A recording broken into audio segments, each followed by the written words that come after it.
आप देख रहे हैं इंडिया न्यूज, आपके साथ मैं हूं रचना बंसल। महाराष्ट्र में जो सियासी लड़ाई है अब वानखेड़े की विदाई तक आकर पहुंची है। जी हां, क्रूज ड्रग्स केस मामले में समीर वानखेड़े की छुट्टी अब कर दी गई है, क्योंकि जांच का जिम्मा एनसीबी की एसआईटी को सौंपा गया है और अब एसआईटी हेड संजय सिंह की अगुवाई में केस की जांच होगी। सिर्फ आर्यन केस ही नहीं, ड्रग्स केस से जुड़े हुए 6 और मामले समीर वानखेड़े इन केस से हट गए हैं। इन सभी मामलों की जांच एसआईटी को सौंप दी गई है। तो वहीं दूसरी तरफ समीर वानखेड़े का कहना है कि उन्होंने खुद इस केस से नाम हटाने के लिए कहा था, जबकि एनसीबी पर शुरू से हमलावर रहे नवाब मलिक ने ट्वीट कर तंज भी कस दिया है। नवाब मलिक ने इसे शुरुआत बताया है, कहा है ये तो बस शुरुआत है। ट्वीट में लिखा है कि मैंने मामले की जांच एसआईटी से कराने की मांग की थी, जिस पर अब काम हो भी रहा है। एसआईटी के जरिए ही मामलों की जांच होगी और समीर वानखेड़े को साइड कर देना मतलब यह है कि दाल में कुछ तो काला है। नवाब मलिक ने तंज करते हुए ट्वीट भी कर दिया है और सीधा सीधा निशाना एनसीबी और समीर वानखेड़े को करते हुए नवाब मलिक ने ये ट्वीट किया। हम देख रहे हैं जब से आर्यन खान का केस सामने आया है, समीर वानखेड़े को लेकर एनसीबी की जांच के तरीके को लेकर नवाब मलिक लगातार हमलावर है और अब एनसीबी वर्सेस एनसीपी ये मामला नजर आता रहा। हालांकि इसमें अलग अलग तरीके से सियासत भी वक्त वक्त पर हुई है। इस बीच बड़ी खबर और बड़ा अपडेट आप जान लीजिए। वानखेड़े रहेंगे, उनका नाम आप तक हम पहुंचाएंगे, उनसे बात करवाएंगे। राम कदम हमारे साथ जुड़ गए हैं, बीजेपी के प्रवक्ता, और हमारे साथ राजाराम मंगडे, पूर्व एसीपी मुंबई पुलिस, हमारे साथ जुड़ गए हैं। अभी एनसीपी और शिवसेना की तरफ से भी हमारे साथ गेस्ट जुड़ेंगे। आप दोनों का बहुत स्वागत। सबसे पहले राम कदम जी, आप ही से मैं सवाल कर लेती हूं। जिस तरीके से समीर वानखेड़े या फिर एनसीबी की जांच को लेकर सवाल उठ रहे थे, खासतौर से नवाब मलिक जिस तरीके से हमलावर थे, हमने देखा कि सियासत भी खूब हुई। अब समीर वानखेड़े को इन सभी केसेस से साइडलाइन करना मतलब क्या समझें कि कुछ तो गड़बड़ थी जिसके चलते ये एक्शन लिया गया? देखिएगा, ये लगभग इस पूरे मामले को आज 35 दिन हो गए और उन 35 दिनों में यदि महाराष्ट्र सरकार के मंत्री नवाब मलिक जी की पत्रकार वार्ता को अगर जोड़े तो लगभग 25 से अधिक पत्रकार वार्ता और प्रतिदिन हर रोज कोई न कोई ट्वीट करके एक अधिकारी या एक व्यक्ति विशेष के विरोध का उनका हत्या वे छुपा न सके। अब इसके कई सारे पहलू है। गठरी अगर खोली जाए तो बहुत सारी बातें निकलेंगी। उसकी मूल बात यह निकलती है कि दामाद को समीर वानखेड़े जी ने जिस प्रकार की उनकी गिरफ्तारी की, वो दर्द, वो दुख नवाब मलिक जी के मुख से पिछले 35 दिन छलकता हुआ हम देख रहे हैं। प्रशासन की काम करने की अपनी एक तरीका, तौर तरीका होता है। चाहे ट्रैफिक डिपार्टमेंट में काम करने वाला साधारण सा कोई कांस्टेबल हो या राष्ट्रपति भवन में या दिल्ली के पीएमओ में या कोई और अन्य जगह पे काम करने वाला सीनियर आईएएस, आईपीएस, आईआरएस अधिकारी, कहीं पर भी वे जांच करने वाले व्यक्ति पर या किसी भी व्यक्ति पर कोई आरोप आते हैं तो उन हालातों में वहां पर एक प्रशासन की व्यवस्था है, एडमिनिस्ट्रेशन का काम करने का तरीका है। हाँ। कि वो जांच प्रभावित न हो करके वहां पर वरिष्ठ अधिकारी आकर के उस जांच को देखते हैं। इस बात को अब ठीक है कि महाराष्ट्र सरकार के नेता इस बात को जीत के तौर पे ले रहे हैं, पर यह हार जीत का सवाल नहीं है, क्योंकि एक अधिकारी के विरोध की लड़ाई नहीं, यह लड़ाई ड्रग माफिया के विरोध की है। पर दुर्भाग्य से लेकिन नवाब मलिक तो ये भी कहते रहे कि दामाद को उनके गलत तरीके से फंसाया गया, उसे करार दिया। जी, नवाब मलिक तो ये भी कहते रहे कि उनके दामाद को गलत तरीके से फंसाया गया। नहीं, एक बात बताइए, कौन सा गुनहगार या कौन सा आरोपी वो कहता है कि नहीं वाकई मुझे जो मेरी गिरफ्तारी हुई है वो बिल्कुल सही है, जायज है। ये तो सही जायज करार देने का अधिकार न्यायपालिका का है। तो इसके न्यायपालिका तय करेगी कि वो कितना सही था, आपने चाहे वो नवाब मलिक हैं अपने दामाद का पक्ष ले लें या फिर बाकी लोग अपने बचाव में बोल लें, ठीक इसी तरीके से फिर तो हमें समीर वानखेड़े के बयानों को भी देखना चाहिए, क्योंकि समीर वानखेड़े और उनकी पूरी फैमिली भी कहती रही कि नहीं गलत तरीके से फंसाया जा रहा है, हम तो बेकसूर हैं, इस तरह का कोई केस है ही नहीं, उस तरह का कोई मामला है ही नहीं, आरोपों में कोई सच्चाई है नहीं।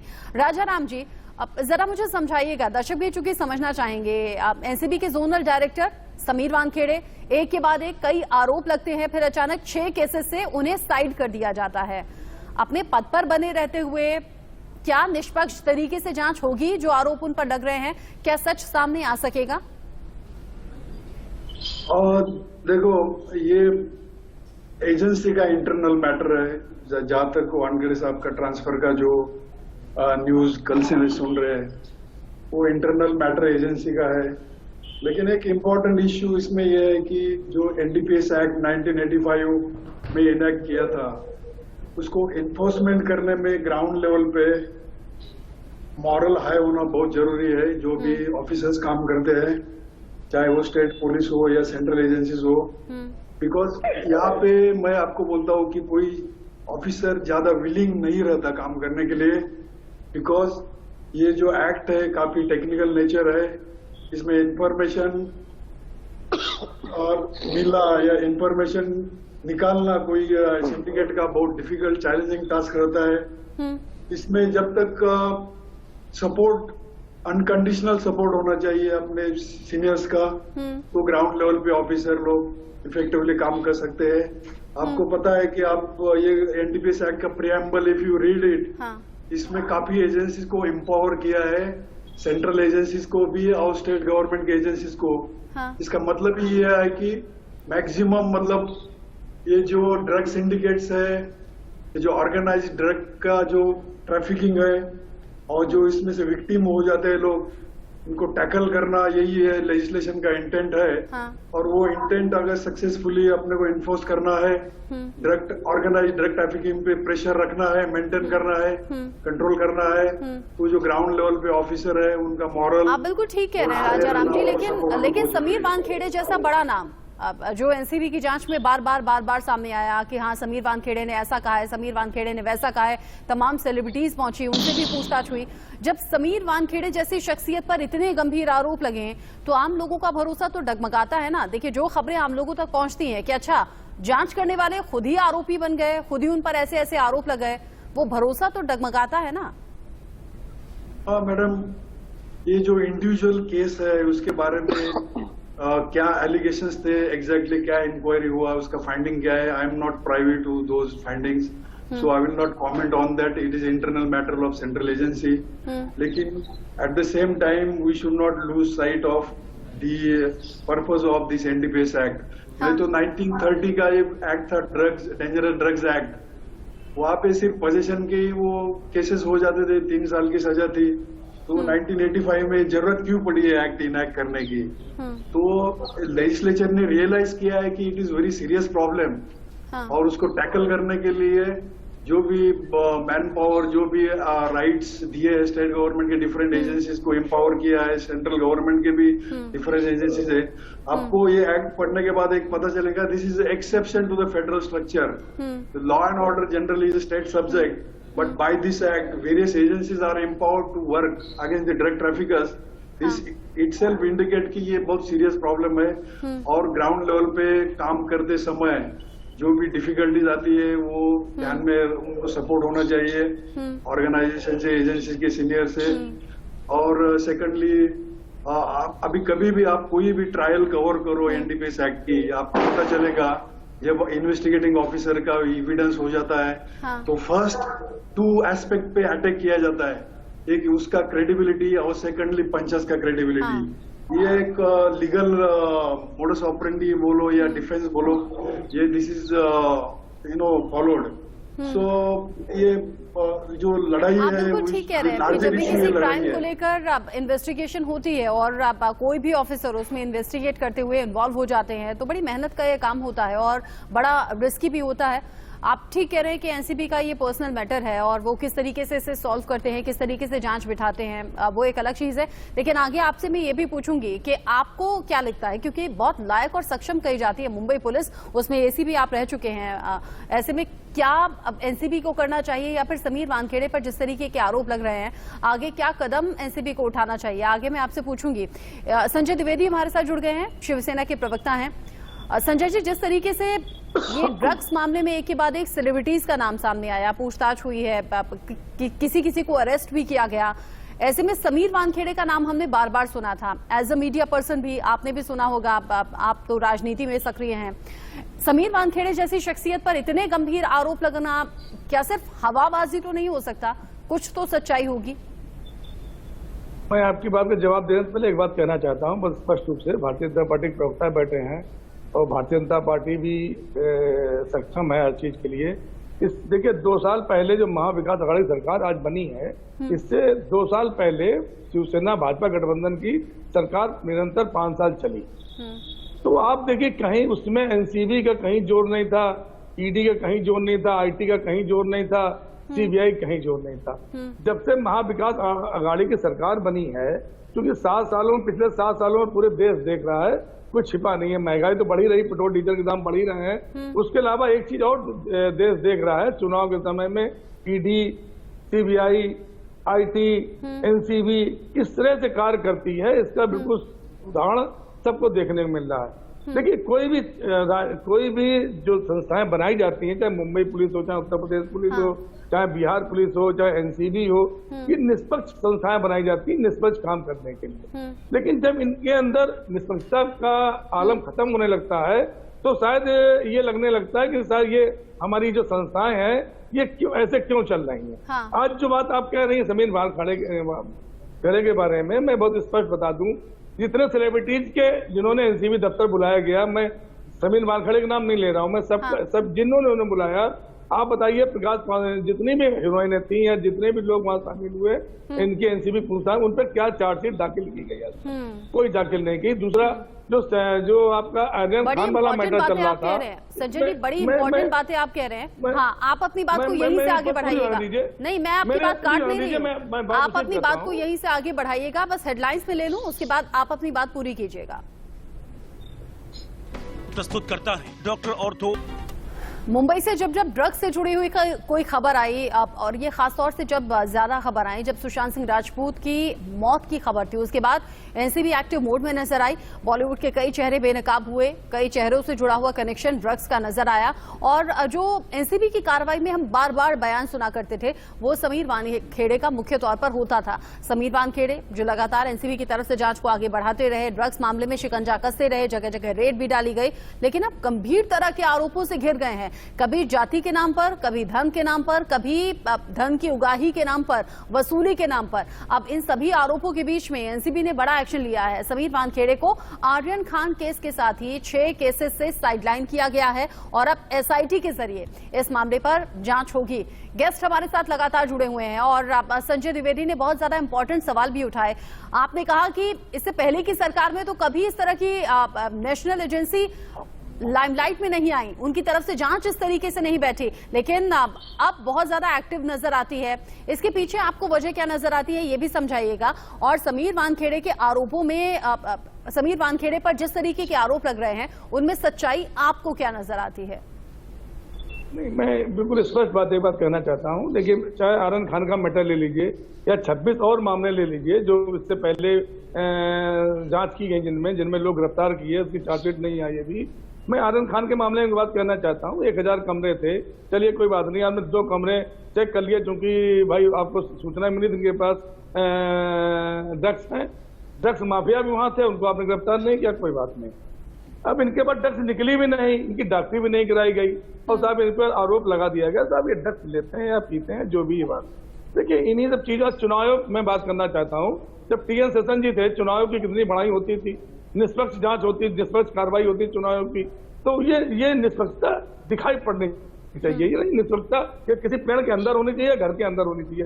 निष्पक्षता देश को दिखाई पड़ना चाहिए, जैसा कि आज निष्पक्षता दिखाई नहीं पड़ रही है। हाँ। आपने जो बात कही अभी, समीर वानखेड़े के ऊपर आरोप लग रहे हैं, अगर इन्होंने धर्म परिवर्तन करके शादी की है और फर्जी सर्टिफिकेट बनवा के अगर नौकरी पाई है, तो बहुत बड़ा गुनाह है। अगर ये बात सत्य निकलती है तो शायद देश इनको कभी माफ नहीं कर पाएगा। भाई मैं तो अभी इसलिए कुछ नहीं कहना चाहता हूँ कि अभी जांच प्रक्रिया चल रही है। अगर ये बात सही निकलती है तो शायद कितने बड़े दोषी समीर वानखेड़े इस देश के निकलेंगे, ये तो जनता देखेगी। दूसरी बात आपने कही कि जो भी आज आईटी को आप देखिए, हमारे गृह मंत्री जी के जो 100 करोड़ की जो वसूली वाली बात कही जा रही है, 100 करोड़ वसूली जिन्होंने आरोप लगाया, वो कहाँ है?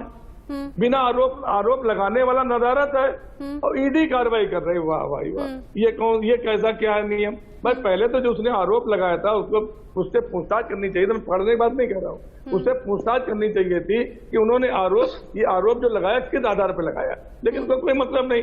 तो जो बात मैंने अभी आपसे कही कि ईडी हो, एनसीबी हो, सीबीआई हो, आईटी हो, ये जो संदिग्ध स्थितियां पैदा हो रही हैं, जो निष्पक्षता समझ में नहीं आ रही है, तो देश यही पूछना चाहता है आपको ये लग रहा है कि निष्पक्ष तरीके से जब जांच आगे बढ़ेगी नहीं तो सच सामने आएगा कैसे? संजीव कौशिक भी हमारे साथ जुड़ गए हैं राजनीतिक विश्लेषक के तौर पर।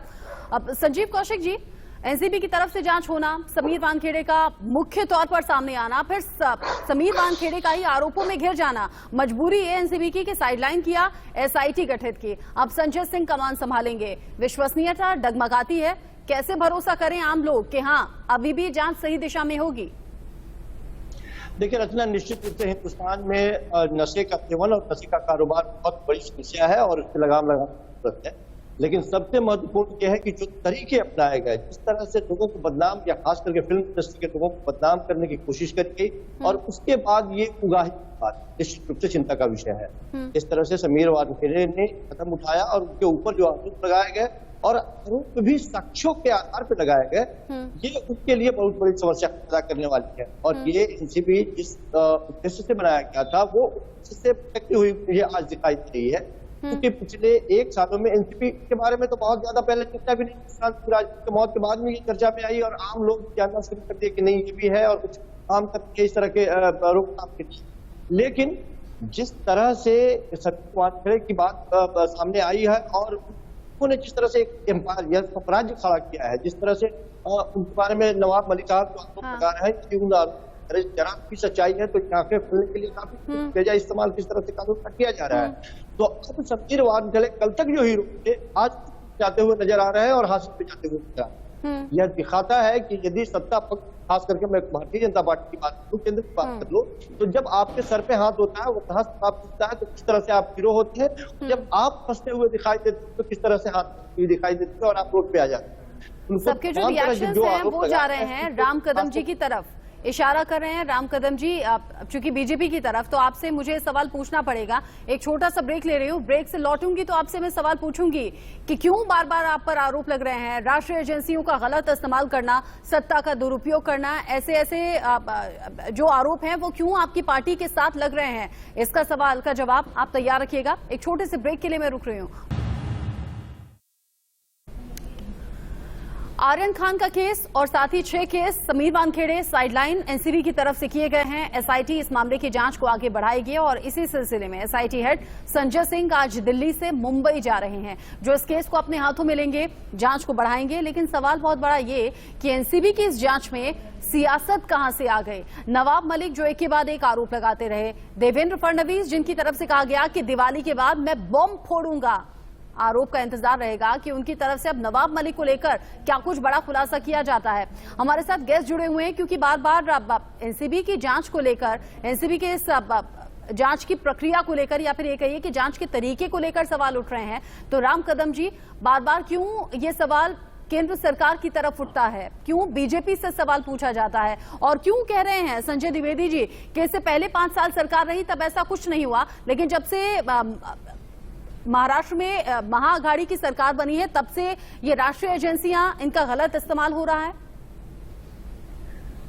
आपने बिल्कुल बुनियादी सवाल पूछा है कि ऐसे कौन से कारण हैं कि विगत 2 वर्षों में जब से ये 3 दल सत्ता में आए हैं उसके बाद हम भाजपा से हैं, शायद मैं कुछ कहूं तो उसको यहां पर जो सरकार के प्रवक्ता बैठे हैं उसको स्वीकार नहीं करेंगे, पर आंखें खुली करके देश भर के ऐसे लोगों के दलीलें या उनकी प्रतिक्रियाएं जाकर के सोशल मीडिया पर देखे जिनका किसी भी राजनीतिक दल से कोई संबंध नहीं है।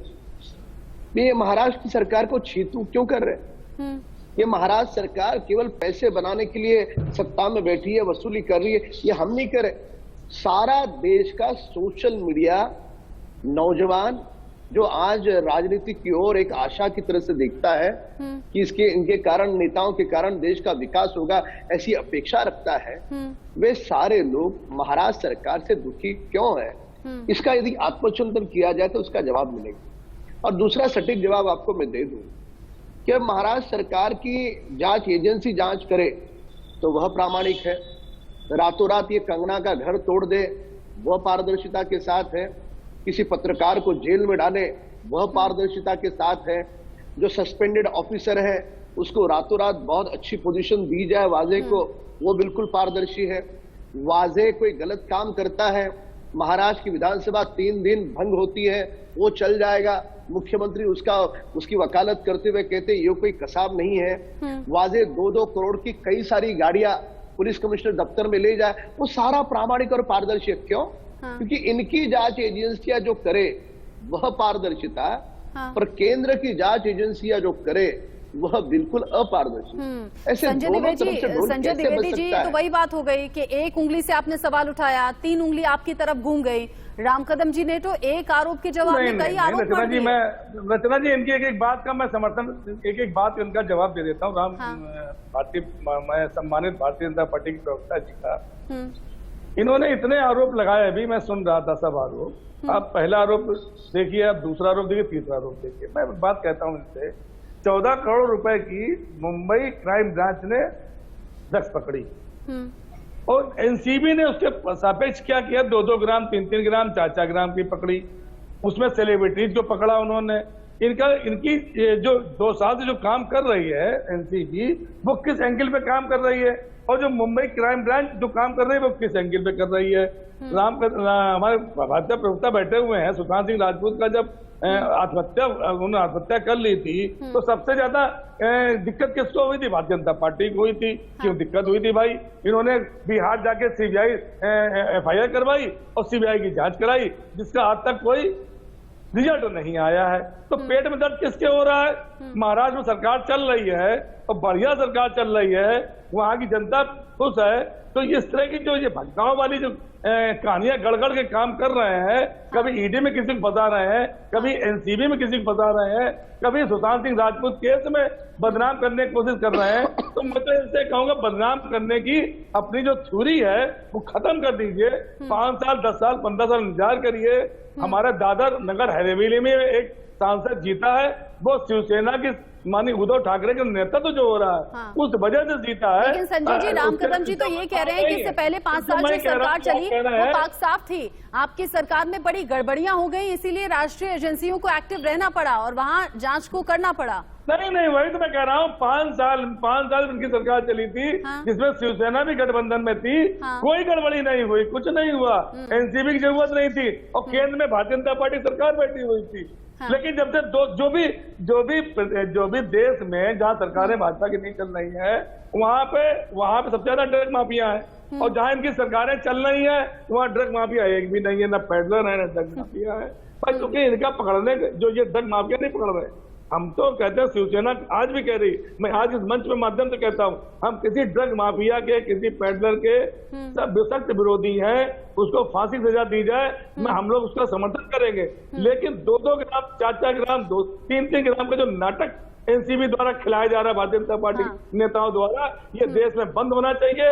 और देश में चाहे उत्तर प्रदेश, चाहे बिहार हो, चाहे मध्य प्रदेश हो, हर जगह जो ड्रग माफिया बैठे हुए हैं, जो ड्रग पेडलर बैठे हुए हैं, जो बड़ी बड़ी डीलें चल रही हैं, उसको खत्म करने का प्रयास भारतीय जनता पार्टी को करना चाहिए, ये मेरी एक मांग है। ठीक है राजा राम जी, हालांकि आपने कहा कि ये तो एनसीबी का पर्सनल मैटर है, वो कैसे इस मामले को सॉल्व करते हैं, कैसे जांच को बिठाते हैं, लेकिन चूंकि आप मुंबई पुलिस में एसीपी रह चुके हैं, आप जरा दर्शकों को समझाइएगा, एनसीबी का जोनल डायरेक्टर जब इतने गंभीर और इतने ज्यादा आरोपों में घिर जाए, एनसीबी को अगला कदम क्या उठाना चाहिए? केसेस से तो साइडलाइन किया है, लेकिन आगे क्या होना चाहिए जिससे कि जांच समीर वानखेड़े को लेकर भी आगे बढ़े? एनसीबी बाकी तो अपना काम कर ही रही है। ये केस में वानखेड़े साहब के जो भी इन्वेस्टिगेशन किया है और एनसीबी ने एसआईटी का अपॉइंटमेंट किया है, तो इसमें पॉसिबिलिटीज ये भी हो सकता है कि एसआईटी मतलब लार्जर एंगल इन्वेस्टिगेट करने के लिए एसआईटी कभी कभी कॉन्स्टिट्यूट किए जाते हैं। ये स्पेसिफिक केस में क्या हुआ है, आई will not comment on that, लेकिन ये जो ड्रग का जो मीनेस है वो रियलाइज करना बहुत इंपॉर्टेंट है। ऐसे जो केसेस मीडिया में आते हैं तो उसमें दो इश्यू जो बड़े इश्यू है, awareness of the drug menace, young generation के जो भी इसमें खतरात है वो उनके पास उनको कम्युनिकेट करना। क्योंकि आपको पता होगा सभी 26 जून को every year international drugs day रहता है।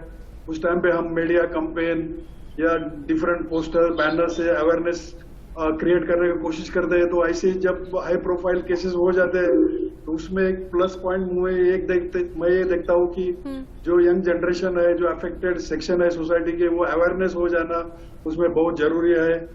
ये आपने जो सवाल पूछा है, ये एनसीबी का जो ट्रांसफर हुआ है केस, उसके मेरिट्स डिमेरिट्स पे I am not privy to those details and I will not like to comment on those things. But ये लार्जर इशू ड्रग मीनेस का है, वो रियलाइज करना बहुत जरूरी है। उसमें अवेयरनेस होना चाहिए और all drug agent law enforcement agency should go very hard against this drug traffickers. बहुत this is a need of the time. ठीक है, संजीव कौशिक जी, मैं जवाब दे दूं इस बात का? आप राम कदम जी, नेता ने जो आरोप लगाया उसका जवाब दे दूं? हाँ, राम कदम जी आप बोलिएगा, बस एक बार संजीव कौशिक जी का मैं रिएक्शन ले लूं। संजीव कौशिक जी, एनसीबी की जांच तो बिल्कुल अलग तरीके से होनी चाहिए, तो उसमें तो किसी पार्टी का कोई इन्वॉल्वमेंट होना नहीं चाहिए था, लेकिन एनसीबी की जांच आगे बढ़ी। इधर से एनसीबी कूद गई, उधर से रामदास आठवले समर्थन में आ गई, उधर से बीजेपी के रिएक्शंस आने लगे। ऐसा होना चाहिए था क्या? देखिए रचना जी, पिछले 5-7 सालों का आप रिकॉर्ड देखेंगे तो भारतीय जनता पार्टी की कार्य करने की जो शैली है देश के संवैधानिक संस्थाओं के हाल में क्षरण हुआ है। हमने देखा है कि किस तरह से देश के अदालतों के शीर्ष बैठे हुए लोगों की आंखों से आंसू बहते हुए देखा है, आरबीआई की ताक हमने गंवाती हुई देखी है।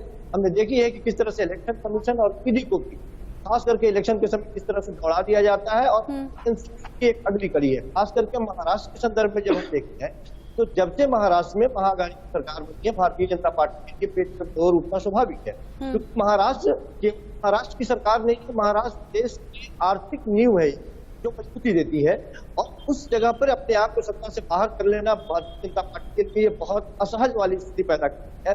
लगातार हर एक मामले में वो भारतीय जनता पार्टी की सरकार एक तरह से सहयोग कर रही है और उसको घेरने का प्रयास कर रही है विपक्षी पार्टी। एक चीज और इसमें मैं ऐड कर दूं कि आप हमें ये बताइए कि यदि वहां पे ड्रग्स का कारोबार है तो ऐसा तो है नहीं, 2 सालों में देखा गया है या मतलब क्या है, तो इससे पहले कौन सी कार्रवाई की? इससे पहले जो इतने बड़े सेक्टर्स का संचालन होता था, इस पर नजर क्यों नहीं गई? तो इसलिए मैं कह रहा हूँ चाहे शांति मामले को और खास करके केंद्र सरकार की दखलंदाजी, हम सीधा सवाल सरकार से ही पूछते हैं कि आप हमें बताइए सुशांत सिंह के मामले की बात हो या आज एनसीबी की बात हो, यदि केंद्र सरकार के हाथ में इस तरह की एजेंसियां हैं और जांच की गई तो आपने पाया क्या? सुशांत सिंह के मामले में जिस तरह से एक राट डाल दी गई थी कि महाराष्ट्र सरकार इसका जांच के बारे में मुकम्मल नहीं कर पा रही है या सही ढंग से नहीं कर पा रही है, और जबरदस्ती एक तरह से एक तरीका अपनाया गया और वो जिस तरह से दे दी गई सीबीआई को, देख लीजिए कि उसके नतीजे क्या है, आज तक क्या नतीजे। तो ये केवल मुझे ऐसा लगता है कि महाराष्ट्र सरकार से केंद्र सरकार की रार या भारतीय जनता पार्टी की रार चली है, उसी की ये अगली कड़ी है। पूरा देश त्रस्त है, निश्चित तौर पे इस तरह के नशे का उन्मूलन होना चाहिए। इसके जड़ों से पत्तियां तोड़ने से कुछ नहीं होने वाला है, इसके जड़ों में कहां से ये आ रहा है वहां पे लगाम लगाने की जरूरत है, उसे पकड़ने की जरूरत है। और सरकार इन चीजों पर ध्यान नहीं देते हुए केवल और केवल जो दिखाई दे रहा है वो पत्तियों जहरीले पौधों को पत्तियों को तोड़ करके पौधे को समाप्त करने का प्रयास कर रही है। कहां से खेप आ रहा है, कहा आपने देखा कि पिछली बार अभी हाल फिलहाल में 1 महीने पहले हमने देखा कितनी बड़ी खेप आई थी हिंदुस्तान में ड्रग्स की, लेकिन उसके बारे में चर्चा नहीं कर पा रहे। लेकिन वो लड़का जो अंदर कभी कंज्यूम किया, न उसके शरीर से निकला, न उसके जेब से निकला, न कहीं इन्वॉल्व हुआ, एक व्हाट्सएप चैट के आधार पर उसको गिरफ्तार कर दिया जाता है लंबे समय तक। दरअसल भारतीय जनता पार्टी की जो रणनीति है वो अपने वोटरों को किस तरह से खुश करना चाहती है या खुश कर रही है, उसी के तरीके का नया उदाहरण हम देखते हैं। ठीक है, चूंकि राम कदम जी रिएक्शन देना आप चाह रहे थे, रिएक्शन भी दीजिएगा, उस बात का जवाब दीजिएगा, लेकिन साथ ही मुझे ये भी बताइएगा और बाकी पैनल के लोग भी शायद जानना ही चाहेंगे, दर्शक भी जानना चाहेंगे। आपने कहा कि हाँ इससे पहले हमारी सरकार रही तो ऐसा कोई गड़बड़ था नहीं, अभी जब महाअघाड़ी सरकार आई है तो ये गड़बड़ियां हैं, इसीलिए राष्ट्रीय एजेंसियां एक्टिव हो गई तो जांच कर रही हैं। क्या आप ये कहना चाहते हैं कि मुंबई में बॉलीवुड इंडस्ट्री में पहले ड्रग्स की कोई एंट्री थी ही नहीं, पहले ड्रग्स अब नहीं ली जाती थी, अभी ये शुरू हुआ है, ऐसा आप कहना चाह रहे हैं क्या? यहाँ पर कहीं ना कहीं महाराष्ट्र सरकार के जो प्रवक्ता यहाँ पर आए हैं वे लोगों का ध्यान भटकाने का प्रयास करते हैं। ये लड़ाई किसी आर्यन खान या किसी व्यक्ति विशेष या बॉलीवुड के खिलाफ की लड़ाई नहीं है। हाँ। यह ड्रग माफिया के खिलाफ की लड़ाई। दुर्भाग्य से इन्होंने वो बॉलीवुड के खिलाफ की या शाहरुख खान के खिलाफ की लड़ाई क्योंकि दिखाने का ड्रग्स के प्रयास जितने करें, केस तो आए वो कहाँ बॉलीवुड गलत से है? कनेक्टेड ना, रहे। ना, ना, ना, सुने मेरी बात। हाँ। होता ऐसा है कि अन्य ड्रग माफिया की जब गिरफ्तारी होती है तो वह मीडिया पर उतने बड़े तौर पे नहीं आता जितना कोई बॉलीवुड का स्टार अगर चला जाए तो सुबह से शाम तक सभी इलेक्ट्रॉनिक चैनल और अखबारों में आएगा क्योंकि वो सेलिब्रिटी है। तो इस कारण सेलिब्रिटी का दिखाया जाता है, आम माफिया का दिखाया नहीं जाता। ये पहला बिंदु। और सबसे महत्वपूर्ण यहाँ पर यह बात आती है कि आदरणीय देवेंद्र फडणवीस जी जब महाराष्ट्र के मुख्यमंत्री थे तो कौन सा वसूली का कांड सामने आया? हाँ। कौन सा वादे सामने आया कि कौन सी तो वसूली कांड सिद्ध कहाँ हुआ? जिसने वसूली का आरोप लगाया आपके कहने से वो तो गायब है। भैया आप गलत बयानबाजी कर रहे हैं। संजय जी चूंकि मैंने टाइम आप कम वरिष्ठ हैं, मैं है, इसीलिए आपको राम टोक रहा कदम जी को हूँ। बोलने दें। आप बार-बार जो राम वसूली का कदम आरोप जी को लगा रहे बोलने हैं दें, ये टाइम गलत है। कम है। संजय जी भाई प्लीज। साहब, राम कदम जी जल्दी क्या से है? बोलें। वे जब बोल रहे थे मैं मौन होकर सुन रहा था। हाँ हाँ आप वे बोलिए। धीरज रखे। सच सुन, इंसान सच सुन नहीं पाता और उन्हें धीरज रखना होगा। लोगों ने अपनी आंखें बंद करके मुंह अच्छा, नहीं, करके झूठ रखी बोलना है इसलिए मुझे बोलना पड़ा। जो वादे के झूठ गाड़ी बोलना है में इसलिए पैसे मुझे की बोलना जिंदगी पड़ा में- राम कदम जी, वरना मैं बोलता ही नहीं। मैं बड़ा शांति प्रिय डिबेट करता हूँ। आप डिबेट में पहली बार आप संग नहीं बैठे हैं, इससे पहले बहुत बार बैठ चुके हैं। लेकिन जो आप वसूली सरकार कह रहे हैं, किसने आरोप लगा दिया वसूली का? वो कहाँ है? खोज के लाइए उसको। दर्शक जो देख रहे हो जान रहे हैं, ओवरलैपिंग करके अपना मुद्दा श्रेष्ठ नहीं होता। हमारी बात सुनने के बाद आप जवाब दीजिए ना, हिम्मत है तो। और ये हमारा सवाल सुनने का हम तो देंगे। आप अच्छा, राम कदम जी की बातों में वाकई सच्चाई है या फिर ये कोइंसिडेंस है कि अभी एक के बाद एक इस तरह के कांड सामने आ रहे हैं जो सवालों के घेरे में महाराष्ट्र सरकार है? ये कोइंसिडेंस है या सच्चाई है?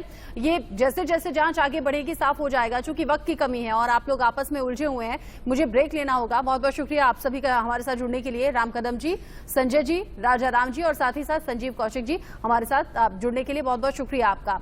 वक्त यहाँ पर छोटे से ब्रेक का यहाँ पर हो गया है। उससे पहले हेडलाइन।